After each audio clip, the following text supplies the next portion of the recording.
সত্যি মানুষজন রাজ্য পুলিশের উপরে ভরসা রাখবে কিভাবে? কেননা জাফরাবাদে যেভাবে নৃশংসভাবে বাবা ছেলেকে কুপিয়ে খুন করা হয়েছে, গোটা গ্রাম ভিজেছে সেই রক্তে। এখনো পর্যন্ত গ্রামে উকি দিলে দেখা যাচ্ছে সেই নৃশংসতার ছবি। গোটা গ্রাম থমথমে আতঙ্কে রয়েছে তারা। বর্তমান এই পরিস্থিতিতে কেমন রয়েছে জাফরাবাদ, সেখানকার হাল হাকিকত কেমন, দেখলো রিপাবলিক বাংলা।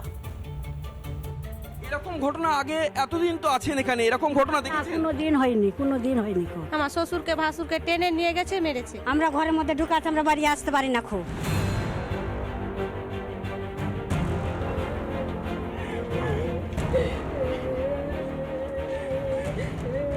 ছবিটা বাংলাদেশের নয়, এপারের মুর্শিদাবাদের শামশেরগঞ্জের।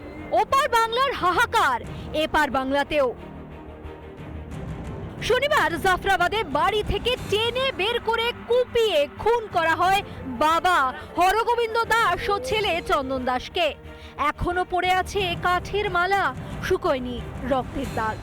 হরগোবিন্দ দাস এবং চন্দন দাসকে বাড়ি থেকে এই সিঁড়ি দিয়ে টেনে হিঁচড়ে রীতিমতো বের করে নিয়ে যাওয়া হয় এবং যারা স্থানীয় রয়েছে তারাই বলছেন যে এই পথ দিয়েই তাকে নিয়ে যাওয়া হয়েছিল।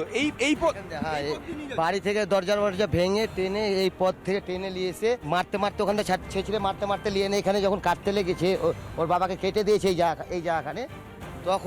তখন তারপরে ওর ছেলে ওখান থেকে ছেলে কাটিস না, মারিস না, আমার বাবাকে মারিস না, তখন ওর ছেলেকে ওখান থেকে ছেঁচড়ে মারতে নিয়ে এসে জায়গাখানে নিয়ে এনে একবার কুচি কাটা করে কেটেছে। এখানে এখনো রক্ত এখানে প্রমাণ পড়ে আছে, রক্ত আছে। নিহত হরগোবিন্দ দাসের বাড়ির সামনে এখনো পড়ে ইটের টুকরো, ভাঙা কাঠের দরজা, লন্ডভন্ড বাড়ির আসবাবপত্র।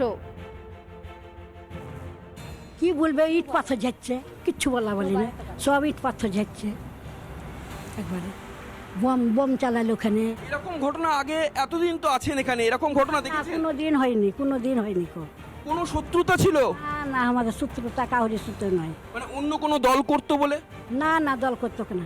এমন করে কেটেছে সঙ্গে শেষ একবারে যে ব্যবহার করে পড়ে। একবার এলো, ছাদে বোমা মেরে গেল, ছাদ থেকে মেরে গেল, সবকে মারতে পারেনি। আবার ঘুরে গেল, আবার এলো, বলছে এবারে আসবো দিয়ে শেষ করবো। আবার গেল, 3 বারের বেলা তখন দরজা ভেঙেছে, বোমা মেরেছে, আমার শ্বশুরকে ভাসুরকে টেনে নিয়ে গেছে, মেরেছে। আমরা তো বাড়ির মধ্যে ছিলাম, ওটা আমাদের বাড়ি। আমরা এসে আমার বড় ছেলে যে বলছে মা বাবাকে দাদুকে কেটে ফেলে দিয়েছে, মামাকে কেটে ফেলে দিয়েছে। আমরা ঘরের মধ্যে ঢুকাতে আমরা বাড়ি আসতে পারি না খুব, সব দুনিয়া লোকজন। হ্যাঁ, দিয়ে আমাদের বাড়িতে আগুন লাগিয়ে এলো, তারপর তখন আমার বাবাকে কেটে মেরে ফেলে ওখানে ফেলে রেখেছে। মুখ্যমন্ত্রী বার্তা দিয়েছিলেন ওয়াকফ সম্পত্তি রক্ষা করবে তার সরকার, কিন্তু তার বদলে কেন প্রাণ দিতে হবে নিরীহ গ্রামবাসীদের?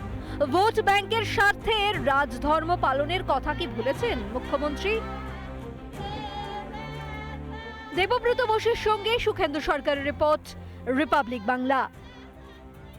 নানা ধরনের কন্টেন্ট দেখার জন্য লাইক করুন, শেয়ার করুন আমাদের ফেসবুক পেজ, সাবস্ক্রাইব করুন আমাদের ইউটিউব চ্যানেল। পাশাপাশি অন্যান্য ব্রেকিং নিউজের জন্য অবশ্যই চোখ রাখুন রিপাবলিক বাংলায়।